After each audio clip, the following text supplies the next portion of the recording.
मेरे व्यूअर्स अस्सलाम वालेकुम। मैं हूं मुख्तियार अब्बासी। आप देख रहे हैं Mukhtiyar Abbasi MA TV. Mukhtiyar Abbasi MA TV में मैं आपको खुशामदीद कहता हूं।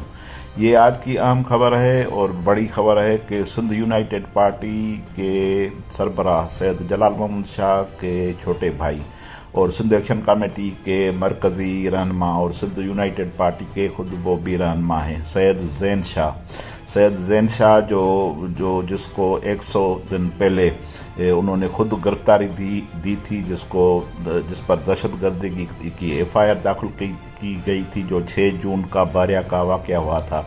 तो सैयद ज़ैन शाह को मेगा प्रोजेक्ट्स धरने में केस में जो अदम सबूत की बिना पर उनको बरी कर दिया गया है। ये बयान है तर्जमान जो है ख्वाजा नवीद की। कराची पुलिस ने अपनी रिपोर्ट इंसदाद दहशतगर्दी की अदालत में जमा करवाई। सेंट्रल जेल कराची को अदालती हुक्म मिलने के बाद सैयद ज़ैन शाह को रहा कर दिया गया है। ये आप तस्वीर देख रहे हैं, उसमें वकला भी हैं। सैयद ज़ैन शाह कराची सेंट्रल जेल में गुज़श्ता 102 दिनों से वो कैद थे।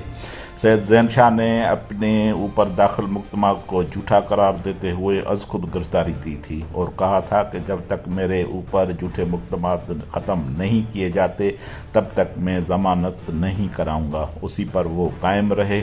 तो मेगा प्रोजेक्ट्स धरने केस में उन पर जो ऊपर इंसदाद दहशतगर्दी के कलम लागू किए गए थे, उनके ऊपर जो जलाओ गिराओ और चोरी के इल्ज़ाम आयद किए गए थे, वो सारे ख़त्म किए गए हैं। तो ये इखलाकी तौर पर ज़ैन शाह की बड़ी फतह हुई है जो हमने आपके साथ शेयर की है। मेहरबानी, थैंक यू, खुदा हाफ़िज़।